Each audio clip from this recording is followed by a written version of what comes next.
Good afternoon and welcome to today's De Morgan Foundation talk on Sublime Symmetry. We'll be looking at the designer William De Morgan and the mathematics behind his ceramic designs. If you're watching this live, your cameras and microphones have been disabled, so please do use the chat box to ask any questions about anything that we'll cover in the presentation today. We'll be looking at the background of the subject, which actually forms the content of an exhibition by the same name, Sublime Symmetry, which is currently on view at the Royal Albert Memorial Museum in Exeter until the 10th of September.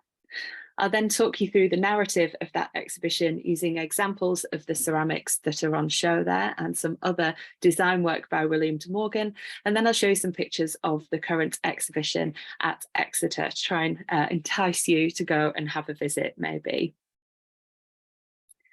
So the idea for this exhibition and sort of really looking at De Morgan's mathematics in his designs began, as you might not expect, with a Key Stage 2 group of mathematics pupils from a local primary school. I'd invited them to see the De Morgan collection and asked them how best we could use the objects in the collection to fulfill what they needed to learn on the national curriculum. And a throwaway comment made by one child was, well, there's a line of symmetry in that piece of art and we're learning about that in maths. And that really planted the seed for me to go ahead and research that idea and do something quite different to what a lot of museums do, which is use the visual arts to teach mathematics. It didn't take much research to sort of fully appreciate that this was a topic well worth pursuing. And of course, that mathematics and art are absolutely and inextricably linked with each other. And we see a little bit of that when we take some of De Morgan's designs in isolation. So just some of the examples I've got on the screen here.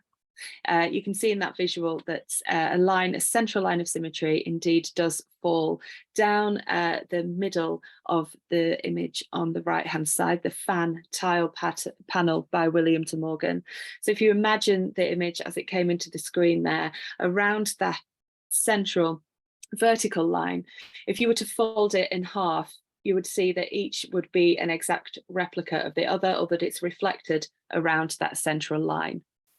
Another incredible piece in the collection, which is in the Sublime Symmetry exhibition, is the bear and hare plate. You can see those creatures in this very asymmetrical design, one borrowed from Indian folklore, folk painting, incidentally, of the rabbit here or the hare with the bear all around it. But it's the outside of the rim that we're focusing on, because if we put that through 1/4 turn, as we just saw, you'll see that that is intact, that it's repeated exactly through 1/4 turn of the plate, and therefore has rotational symmetry. We can see that rotating around again.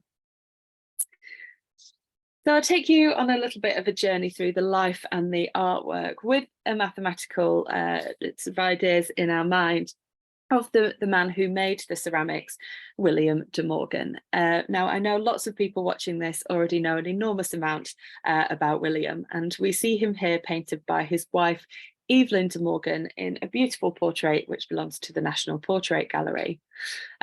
By 1909, actually, the ceramic business, which we'll be focusing on today, had all but closed, and we see William here clutching one of his finest creations, a piece of his moonlight lustre, which we'll look at a little bit in this talk.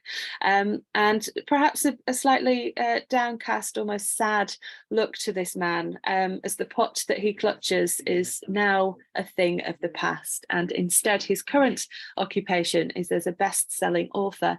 And behind his shoulder here we see his inkwell and quill, the stack of parchment, and 3 published novels, his first 3 novels that were published. On the wall behind him, so clearly a piece of De Morgan ceramic that meant a lot to the De Morgans, one that they kept at home with them until Evelyn De Morgan gave them all to the V&A Museum after William's death in 1917, is a plate of beautiful lustre wear. You can see that glowing in iridescent greens and purples over William's shoulder. But you'll notice that this also has a rim of incredible rotational symmetry, similar to the rim on the bear and hair dish, which we just saw. So this really it sort of leads me to think, you know, throughout De Morgan's life, and even until those last years living in Chelsea with his wife Evelyn, it was the mathematics in the design that were amongst some of his favourites, and those which he really wanted to have around him in his own home, which is a lovely thought. William was born in 1839 in London on Gower Street, which is at the heart of academic London, just where the University of London, or University College London as it's known today, had been established. And the reason for him living there was his father's occupation. Professor Augustus de Morgan was the longest standing professor of mathematics at the newly founded University of London, and he gained the position of professor when he was just 21 years old. So it really shows him to be a very able mathematician. Around Gower Street, I think it's important to remember what life there must have been like. And I think very busy and very smoggy and very noisy are probably fair assumptions for a street that is just below King's Cross and Euston stations, which were both being built at the time, not least the noise of cart horses and omnibuses and things going up the street, but with this rapid industrialisation all around. And I think part of this led to William's desire to go slightly against his father's wishes and become an artist, or at least, as we see him, a designer. There's a letter that exists in the archives in which Augustus has written to his son William to say, you know, do you not realise the lottery of character of the profession of an artist? And in William's hand at the side, he's annotated it and sort of written back to his father. I don't think he ever dared to send it, but written things like, well, all occupations, you know, this could be said for all occupations. And against another line, he's sort of written, well, blow that. So he was obviously in great disagreement with his father, and as we know, pursued his desire to become an artist. One of William's later novels, which I've just hinted at in the portrait, actually paints a very sweet picture of William's childhood, and I think the relationship he had with his father was actually a very good one. Many contemporary critics comment on their similarities of their wit and of their personalities. And a semi-autobiographical novel that William wrote in 1907 called Joseph Vance sees the main character reflecting on his childhood and recalling his father reading Euclid to him. William was also quoted once as saying that Euclid was the most enchanting novel in literature. So we see that his father's interest in the subject of mathematics, in particular linear geometry, which is of course what Euclid is all about, obviously had a profound effect on De Morgan, and he saw the beauty, or the majesty and the mystique of being able to use mathematics to create beautiful things, or at least he saw the beauty and the potential of that. What I'm showing you on the screen here is an illustrated edition of Euclid by a mathematician called Oliver Burne, who used colour in this brand new printing technique, the 4-colour printing technique, and diagrams to breathe life into the words of Euclid. And with De Morgan talking about how he understood Euclid as a novel, I think possibly he may have even had a copy of Oliver Burne's Euclid, or at least would have known about it. Like I say, the 4-colour print way in this book made it really quite special, and it was very, very popular when it was first published. And so this mathematics really did affect De Morgan's later artworks, but also, like I say, he did have a strong relationship with his father. His father had been a wonderful professor of mathematics, very highly regarded.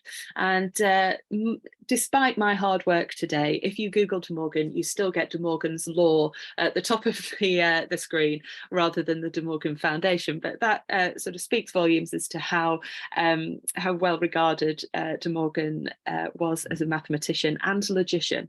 And one of the big things he worked on, as well as proving De Morgan's Law, which I'm not going to to go into detail, being an art historian, not a mathematician, but you can certainly look that up, is his interest in trying to mathematically prove the concept of infinity.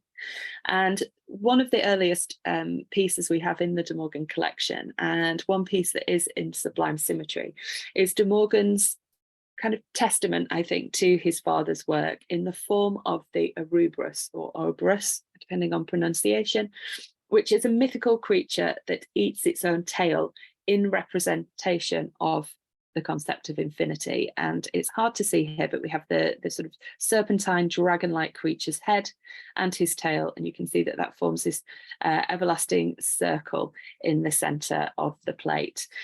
So probably from De Morgan's first iteration of De Morgan and Co. in Chelsea around 1872 or 3, when his father had passed away. So a lovely tribute to a man who maybe didn't quite agree with his son being an artist, but certainly a father and son who were very close, and William wanted to mark him in this way.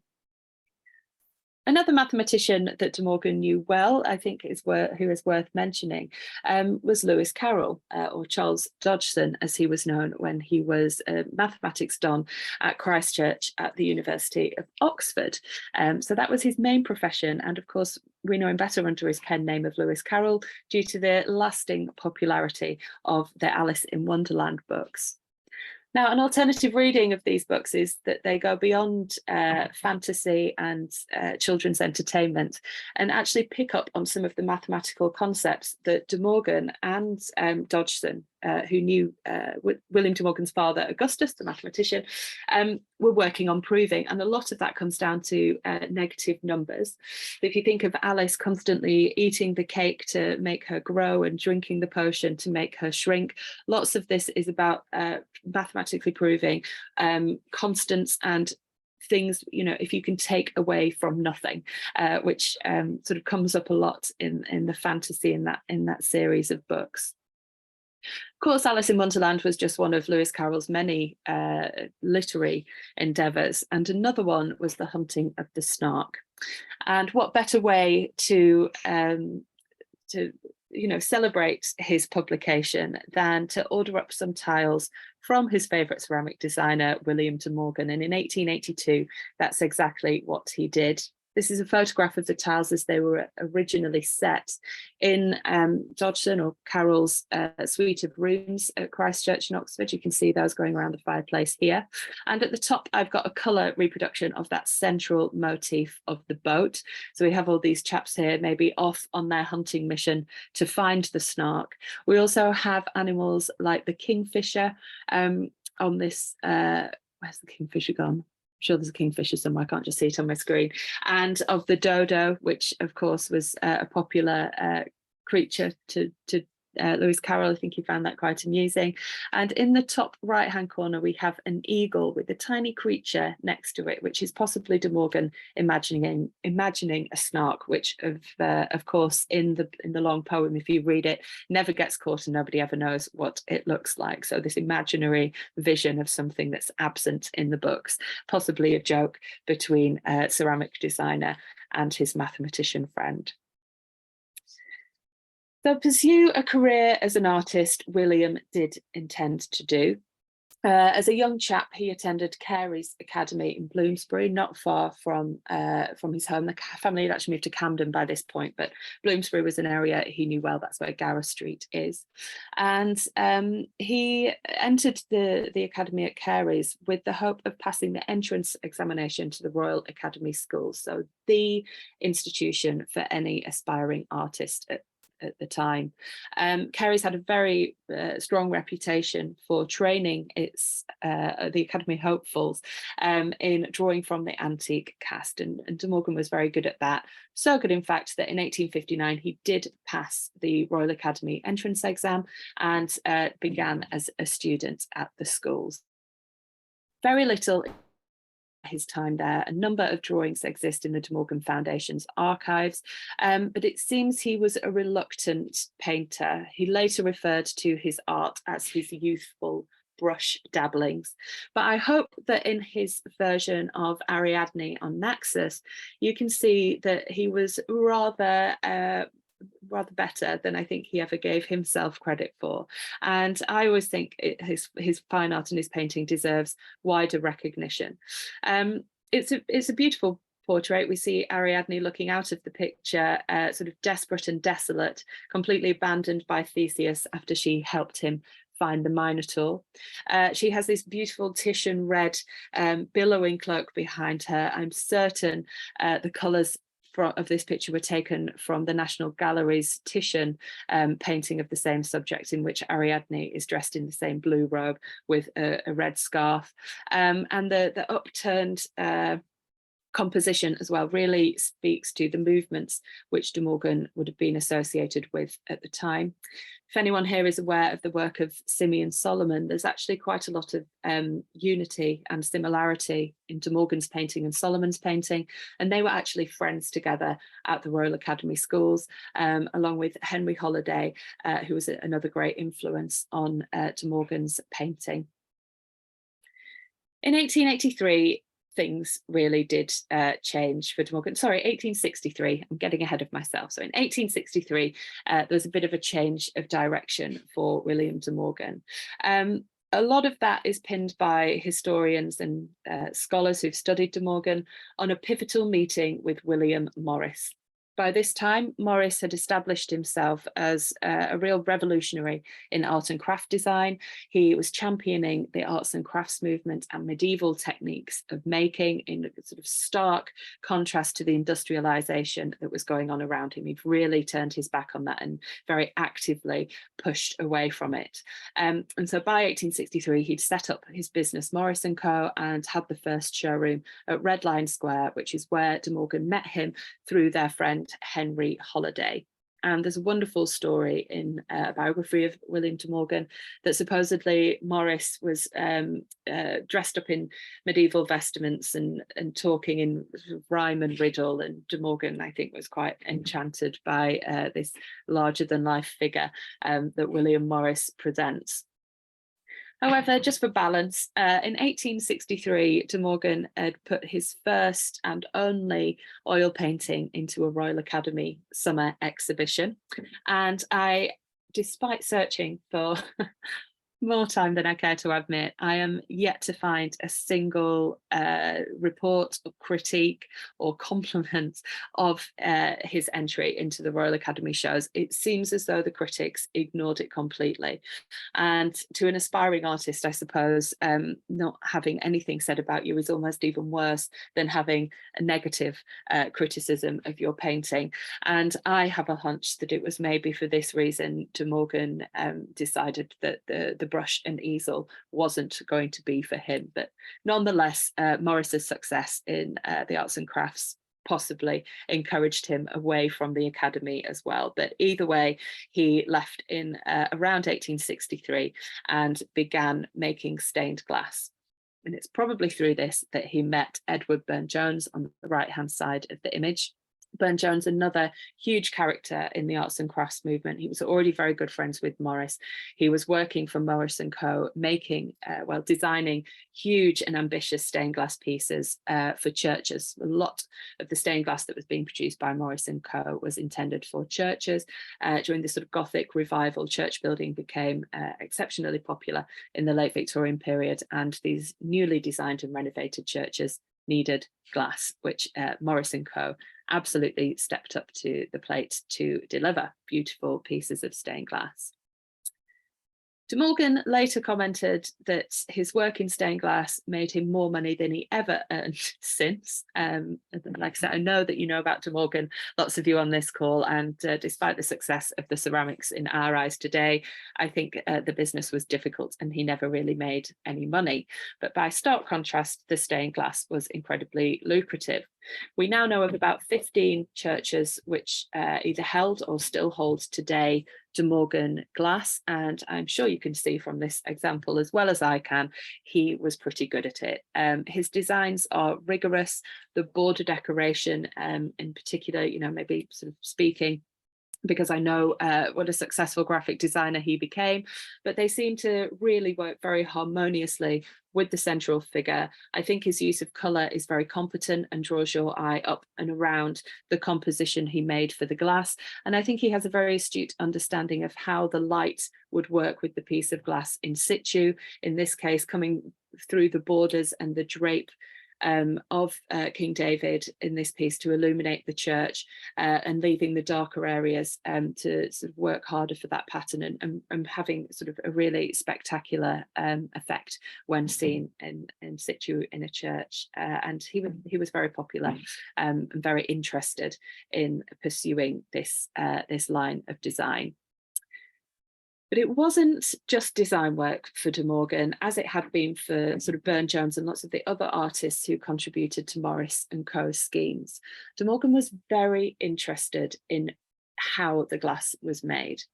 And in order to stain glass yellow, one uses a silver nitrate paste and puts the piece of glass in the kiln. The heat of the kiln causes a chemical reaction, and it changes actually the composition, the chemical composition of the piece of glass, and a full stain is taken. But what De Morgan noticed is if he were to fire his yellow, aiming for a piece of yellow glass, if he was to fire that incorrectly at all, then a different chemical reaction would happen, and he'd end up with a silver iridescence on the surface of his glass. And in his own words, paraphrasing of course, but he was reminded of examples of luster ceramics he'd seen in the British Museum. And I've got two of those pieces on the screen here from the late 13th century Syria and 11th century Syria. So this tells us luster where it isn't original to the UK. And the examples William was looking at originated in the Middle East. So we think luster sort of cropped up in Egypt and in Syria around the 9th century, and with many other aspects of design spread to Europe through things like the Ottoman Empire and also the Moorish influence in Spain and Portugal before it sort of reached Italy by the Renaissance, and then all but ceased to exist. Production really had stopped by the time De Morgan came to it in the 19th century. But he was hell-bent on figuring out how they'd done it, and his work with stained glass had given him a clue as to what he would have to do in order to recreate this historic glazing. And by all accounts, and looking at the examples of his work, it's not difficult to see why he's widely credited still today as a champion of the reinvention of lusterware in the 19th century. He worked out that if he was to use either copper oxide, which gives us the lovely red, or silver oxide, which gives the lovely yellow. If you remember, it also gives a yellow in stained glass.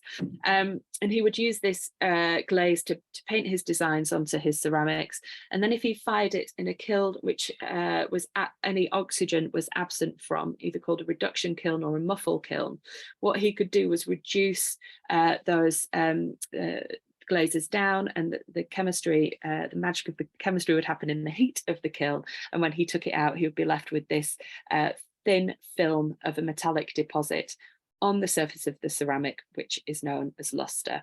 And this is quite a good photograph of it. It's famously quite difficult to photograph, but in this picture you can see the areas where the light's catching the glaze and it's being reflected back to us, and we're seeing this beautiful kind of prismatic colours over the surface of the plate. So De Morgan really did spend much of his 30-year career really trying to perfect this luster glazing. Now, not only does this show him to be an incredible artist, but also I think it really gives us a deeper insight into the fact, mathematics had inspired him as a child, but he was obviously very interested in invention and in science and in chemistry. And these really were the driving forces behind his work in his ceramics. The absolute pinnacle of his success in his ceramics was to develop the luster glazing to such a point that has never really been equaled by ceramicists since, even though they try, and that is to incorporate the blue colour into the ceramics as well. And this is known as his Moonlight and Sunset Suite. And these are two pictures of the same piece of ceramic from the side and looking down into the centre of it. And you can see very easily how De Morgan has managed to combine the lustre in with the very deep, rich blue colour. A ceramicist who works in Lustre today called Jonathan Chiswell-Jones tells me he has an inkling that De Morgan might have used electrolysis as well to achieve this effect, or something of an etching technique. But either way, it's a spectacular piece of art, which really is the pinnacle of De Morgan's scientific inquiry. So as well as the lustre hollowware pieces we've seen, the dishes and the vases, De Morgan was an expert tile maker, and it was for this that he was probably best known.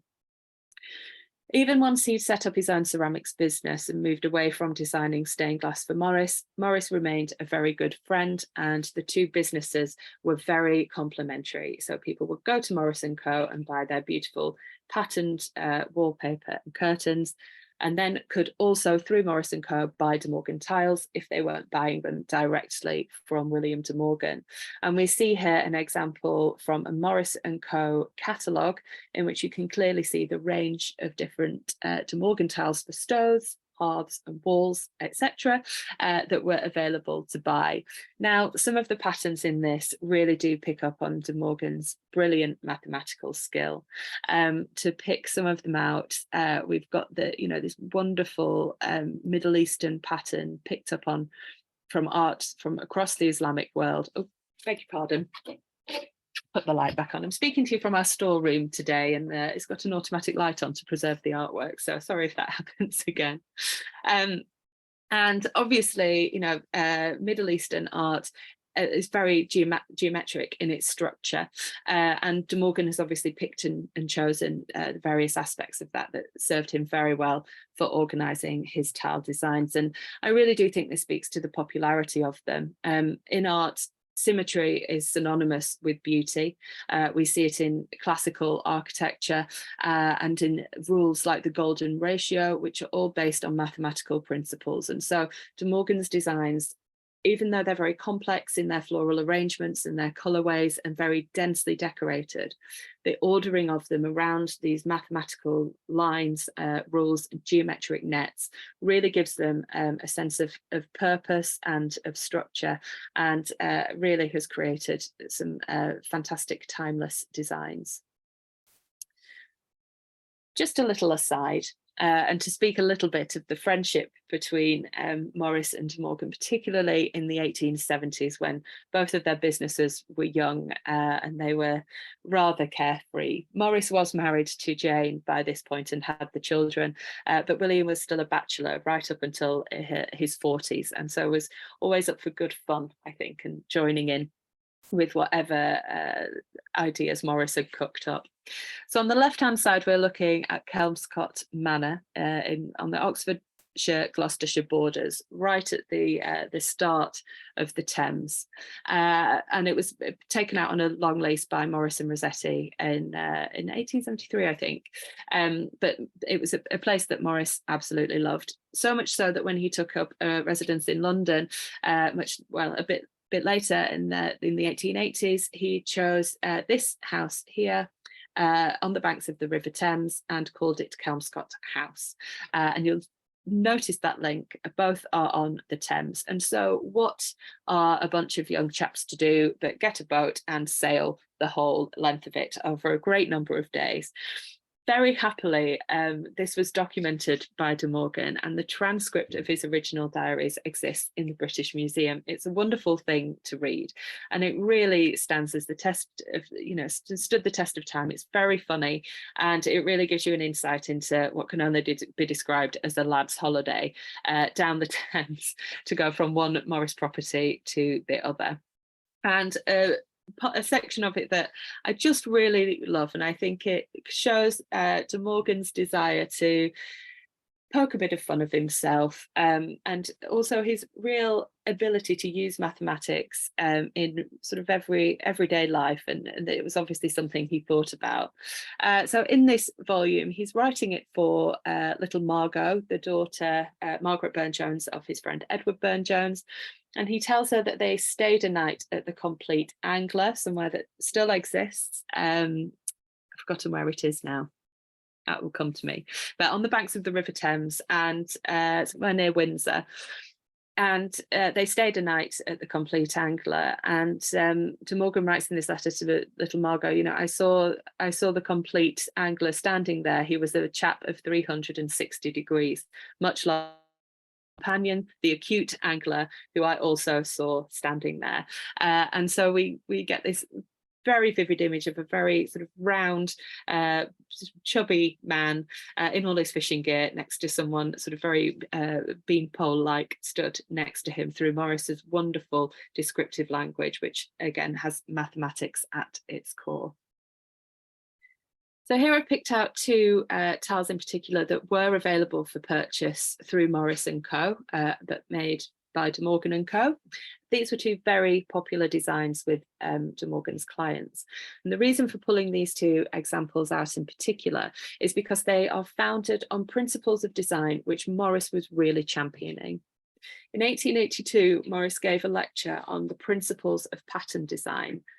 And in this, he says that the diaper, or the cross, that we see as the main geometric structure of these two designs, whether that's sort of this lovely harlequin checkered background or the trellis the rose grows over, he said that the diaper had never been superseded in pattern design. And so it's not surprising that his good friend William de Morgan would adhere to Morris's principles of pattern design. But you can see, even with this, you know, very simple two lines across a square to section it off into 4 quarters, the range of De Morgan's ability is quite fascinating. You know, he's used that very simple structure and made two completely different designs. One very naturalistic with this beautiful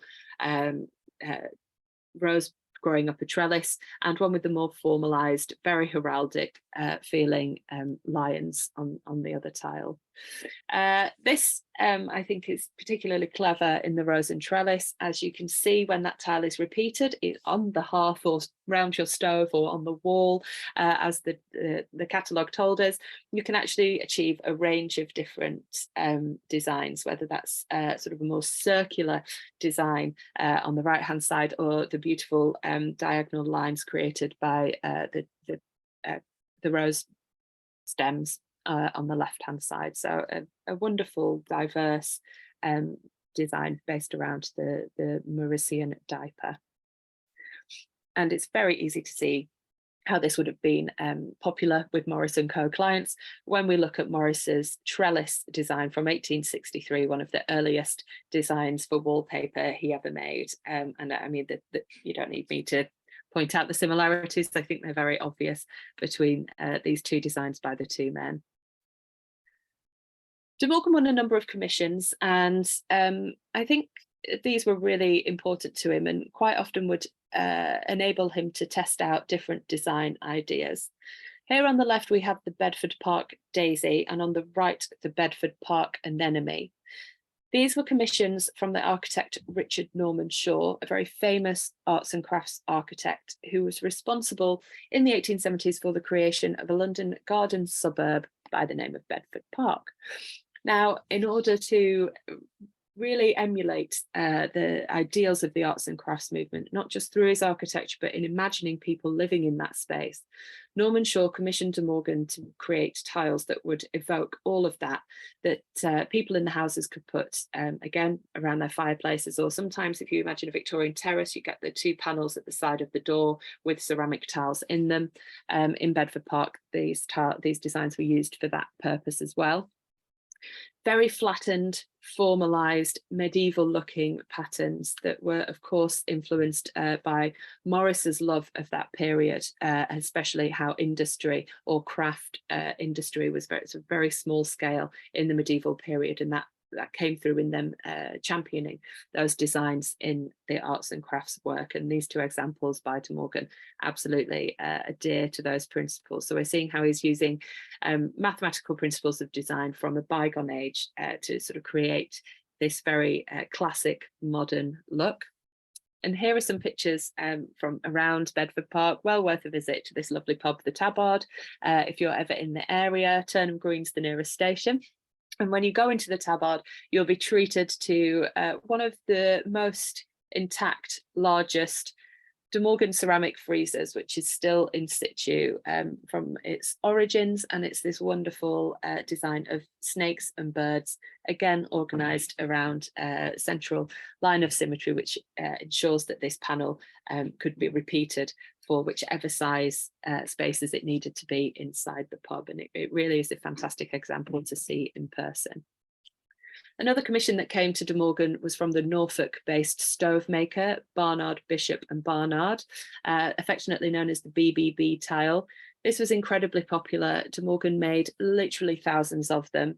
When the factories moved in the 1880s between Merton Abbey and Fulham, a stock check was done, and 15,000 BBB tiles were in stock. So yeah, a very popular design, which is still, I think, a very well-known one today. Perhaps the most exciting commission for De Morgan came by way of Frederick Leighton.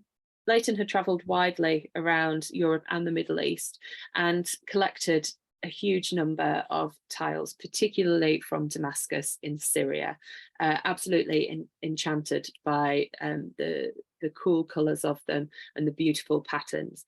But what Leighton had done is stacked them all up outside his Holland Park home in the garden with an idea that he might one day get to do something with them.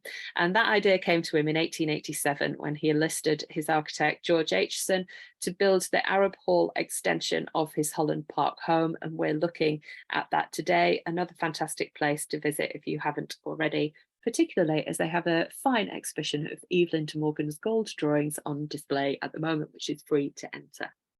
Anyway, so in 1877, Leighton asked De Morgan to go around for breakfast at 8 a.m, look at the tiles and come up with a scheme for the interior decoration of the Arab Hall. And this was something that De Morgan took to doing quite regularly.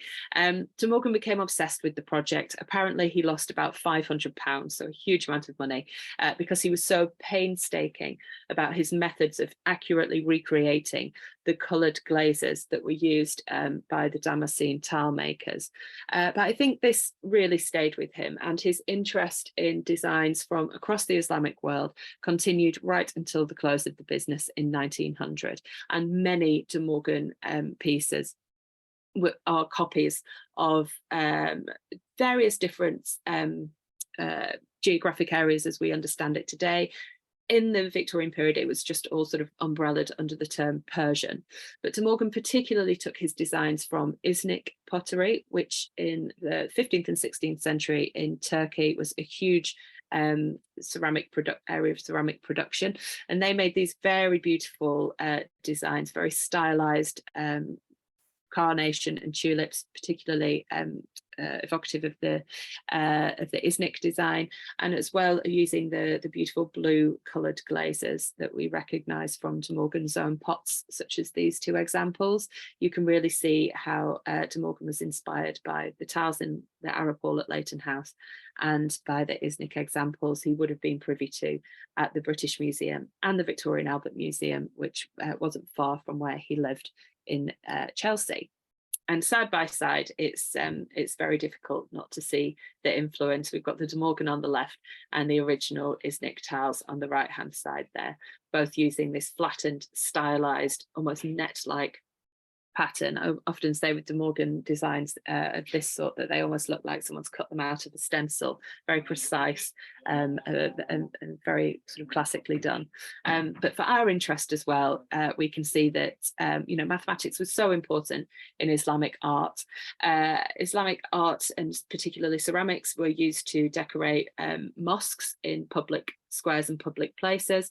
and would often have continuing lines to represent the infinite nature of Allah, who could not be depicted, such as his enormity in the Muslim religion, that he can never be depicted as a human. And so natural forms, of course, from the natural world created by that higher power, very important in Islamic art and architecture, as are lots of the shapes and flowers, motifs that are constantly seen in De Morgan's design. And another fantastic example of that, using these beautiful lines of symmetry, but also the mathematical precision and ordering of these beautiful blue carnations. And this affected De Morgan's hollowware as well. This is one of my favourite examples that's been included in Sublime Symmetry of the bull vase. So if you look very carefully, you'll see that it's not just a pattern. We've got these two bulls standing proudly on the bulbous form of the vase. Their tails wrap around to make the handles. And yet there's still an order and a structure to this fantastical scene due to the symmetry of the bulls, and then the arrangement of this sort of very Islamic or Middle Eastern looking pattern, which flows and curves with the shape of the vase itself. Another great source of inspiration to De Morgan at this time, when he became particularly interested in design work and the designs from across the globe and across time, would have been Owen Jones's design book. So if you've not heard of Owen Jones before, it's someone else that's worth looking up after this talk. In 1849, he published a sort of a sample book, really, which had designs from around the world, and then it would demonstrate to modern day designers how to use that as influence for their own design. So using very basic geometric nets that they could work up to put their own stamp on, but yet they would still have this sort of rigorous geometric underpinning if it was the Middle Eastern designs that they were looking at, which is what is shown on the screen here. And De Morgan did indeed use that method of creating his designs. This is a watercolour design that belongs to the V&A Museum. And you can see that despite the very basic circular structure De Morgan has used to prepare for this plate design, what he's done is then fill the arcs with pelicans and sunbeams in this piece, but then in that same very simple format, almost sort of a different arcs within the circle. In this piece, he's used these medieval sort of griffin-like creatures and swans as well. So the same structure could give countless other designs. And I think De Morgan loved the excitement and the opportunity that this using this basic structure and then letting his imagination run wild could give to him. And indeed, we see that on the final ceramics as well, not just the designs, of course, where here De Morgan has equally sectioned the rim of this plate. He's measured out the angles and using a hexagon. So we've got 6 equally spaced carnation heads running round the edge of this dish.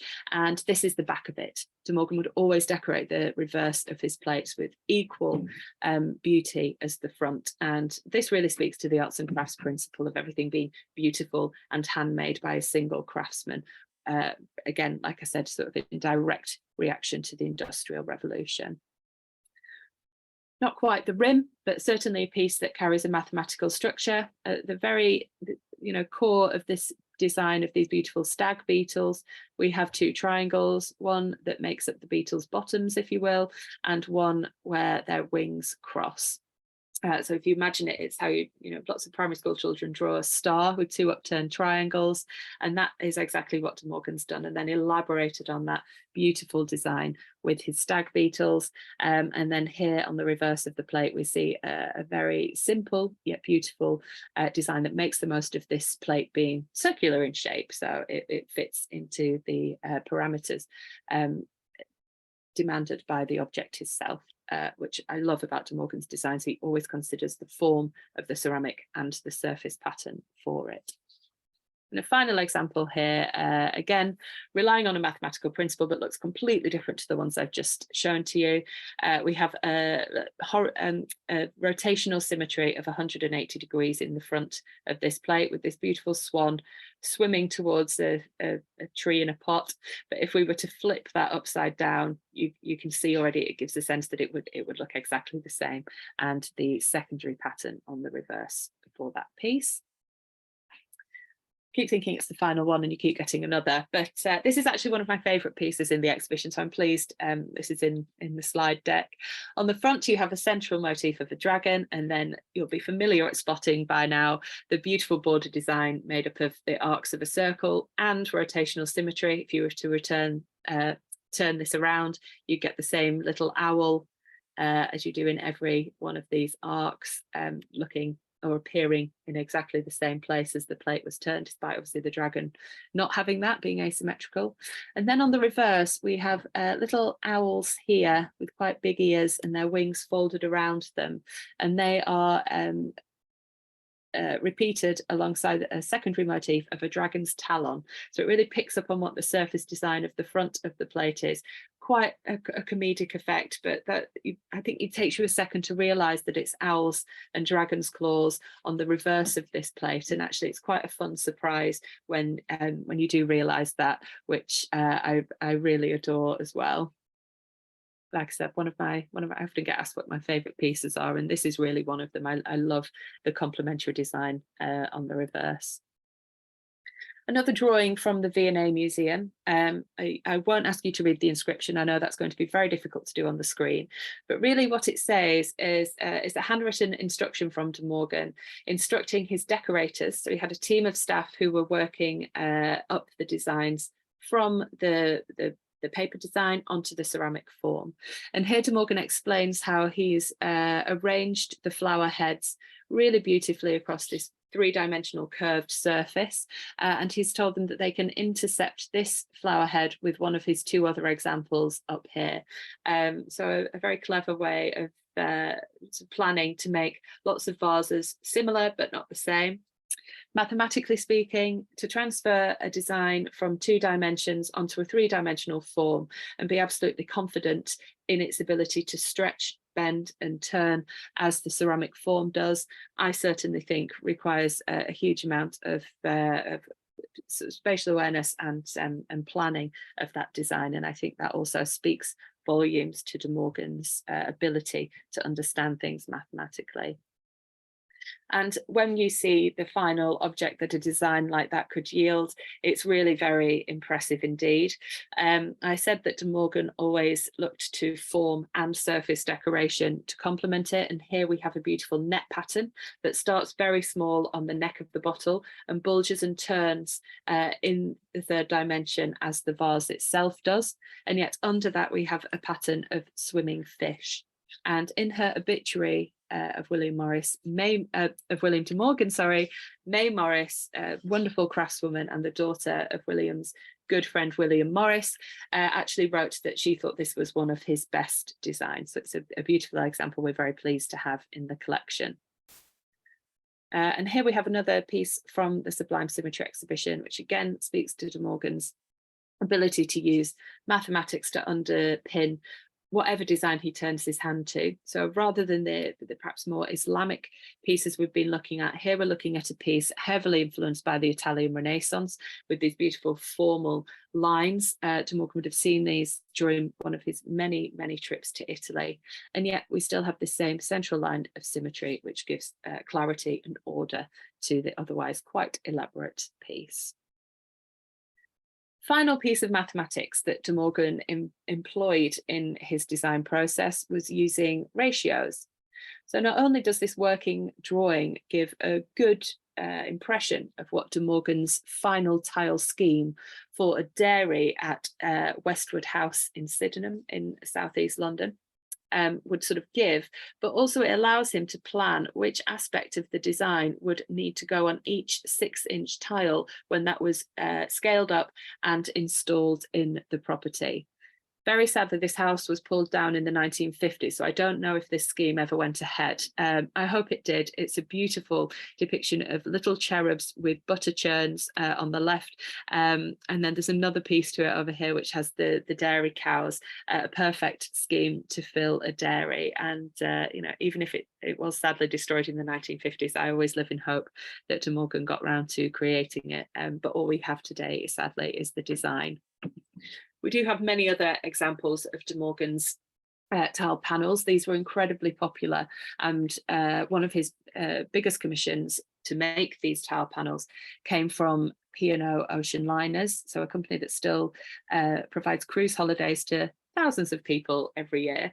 De Morgan made interior schemes such as this beautiful, colourful and ambitious set of tiles, which would have adorned the hallways of very fashionable steamships that were made by P&O in the Victorian period, passenger liners. And it gives you a feeling of some of that grandeur. This piece is in the De Morgan collection, I'm happy to say, and we can be sure that De Morgan would have worked up his designs in the same way to create this ambitious scheme as he did with the drawings for the Westward House Dairy. Perhaps the finest example of De Morgan's interior schemes being installed is Debenham House, which was commissioned in around 1900, and Halsey Ricardo was the architect. He was also a business partner of William De Morgan for a while, and Ricardo, I think when it was towards the end of De Morgan and Co, and it was winding up, and Ricardo very intelligently, I think, sold lots of the leftover De Morgan and Co tiles to Sir Ernest Debenham so that he could have these incredible interiors that are absolutely filled with De Morgan tiles, some of them symmetrical and some of them asymmetrical. That gives you a flavour of what De Morgan tiles in situ would have been like. And I think to be in these huge rooms surrounded by them must be quite a special thing indeed. Following the closure of De Morgan and Co, as I mentioned at the start, De Morgan became a best-selling author, and here's a list of some of his novels, which come up quite cheaply on eBay if you ever fancy having a read of one of them. And then very sadly in 1917, William De Morgan passed away. This is an image of the design for the headstone that Evelyn De Morgan designed for them. Evelyn De Morgan, his wife, the artist, and both of them are buried underneath this at Brookwood Cemetery in Woking. If you want to go and see it, it's still there, very close to Spencer Stanhope's grave, so Evelyn's maternal uncle, who was a late Pre-Raphaelite artist. It shows the first figure extinguishing the torch of life and the spirit of the afterlife welcoming the soul to its next great adventure. It really picks up on the spiritualist values that both artists held and is a wonderful lasting testament to them. So I've mentioned the Sublime Symmetry exhibition comes from the De Morgan collection, and the De Morgan collection was put together by Evelyn De Morgan's younger sister Wilhelmina, and here she is at her home in Battersea, showing off her De Morgan ceramics in the 1960s. When she passed away in 1965, she'd made arrangements for her collection to be looked after in trust, which is still what the De Morgan collection does today. She kept countless catalogues of her artworks, which are really useful in finding out where certain pieces of ceramic have come from and whereabouts in her house she displayed them. And another picture of her because she was just a fabulous lady. And she contributed to our memory and understanding of William De Morgan and his wife, as the title suggests, in a 1922 biography of both of them, which really gives us these wonderful insights into De Morgan's life and helps us piece together why he was making the ceramics. And, you know, that relationship with his father is really commented on in this. And so to bring us right up to the present day, here's a beautiful picture of Exeter Cathedral, which I took when I went off to the Royal Albert Memorial Museum in, I think it was May. Time's just disappearing this year, but we mounted the exhibition Sublime Symmetry. It's been a touring exhibition, so this is actually its 8th venue, so it's one that we're particularly proud of, and people keep wanting to borrow it from us, so it's very exciting. It's obviously something that people really enjoy seeing and really understanding that other level of De Morgan's design practice. So they made some wonderful wallpaper from all the tiles, which I love to see, and there's the entrance to the exhibition at the Royal Albert Memorial Museum in Exeter. Here's a picture of me during the installation process, getting the fantastic job of having a real close look at the ceramics and checking that they're all fit for display. But in this piece in particular, you know, we got to see De Morgan's arrangements of his motifs across the ceramic form and his brilliant pattern making on the neck of this very large bottle. We've organised the exhibition so that we do introduce some of William's earlier pursuits, a picture from his time at Carey's Academy, one of his original, it's actually watercolour painting, and one of his designs for stained glass. So in this exhibition, you get a bit more information about why mathematics had sort of been of interest to De Morgan and how he used that in some of his artwork. And then we have the exhibition proper with all of these wonderful examples of De Morgan's beautiful symmetrical designs for vases, plates and tiles on display for you to go and see if you so wish. And I hope that you are nearby Exeter and that might be something of interest for you to go and see. And we've gone one slide too far, which brings us back to this page, which is just a little information of how to stay in touch with us. And I'll pop our website into the chat box because that's the place to find more information on all of these things. Thank you very much for watching today. I hope you've learned something new. Very aware that lots of you have heard me speak about William de Morgan before, so I hope that's been entertaining. And if you do have any questions at all, please pop those into the chat box and I'll be glad to take them. Thank you very much.